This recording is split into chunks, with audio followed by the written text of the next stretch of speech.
And now Democratic Senator Chris Coons. Senator, thank you so much.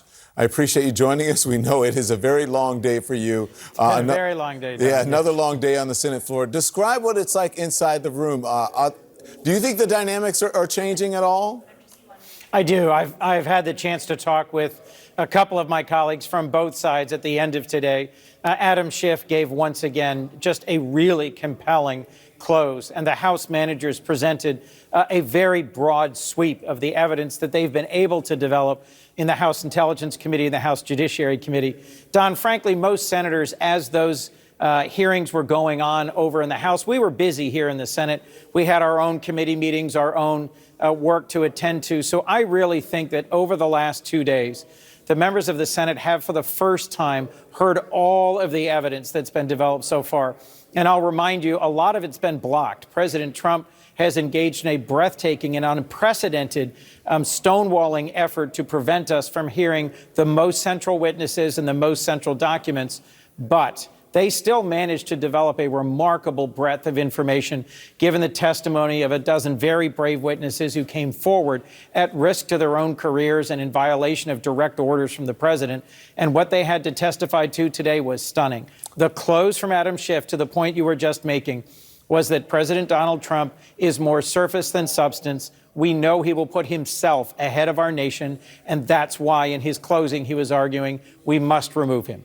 So do you think that some of the senators, I would imagine, I know they've been living in the Fox News conservative bubble. Do you think that bubble was broken? And is there any sign that the 4 Republicans are going to vote with Democrats in favor of witnesses and more documents in this case? Well, I think there's a number of members who are wrestling with the question, what would it mean to vote for witnesses and documents? Because they are hearing counter arguments that that would be tied up for months in the courts, that the president would promptly assert executive privilege and that it would get litigated. And so the concern, I think, on the part of a number of my colleagues is that if they did vote, which would be a number of days from now, probably mid next week, if they did vote to allow more documents, to request more witnesses, what would that actually mean? How would that play out in practice? It was very clear from the case that was presented today and yesterday that there's a very small number of people who are directly relevant to this case. They were in the room, they were on the call, they were on the emails, and they could answer questions directly. And I'll tell you, we don't know exactly how they'd testify. One of the oldest rules in court is don't call a witness where you don't know what they're going to testify to. They might end up exonerating the president. They might make the arguments that would help Republicans vote against removal. But we in the Democratic caucus are committed to a full, fair, and open trial, and that means having the witnesses who we know are most relevant, who've been blocked and stonewalled so far by President Trump.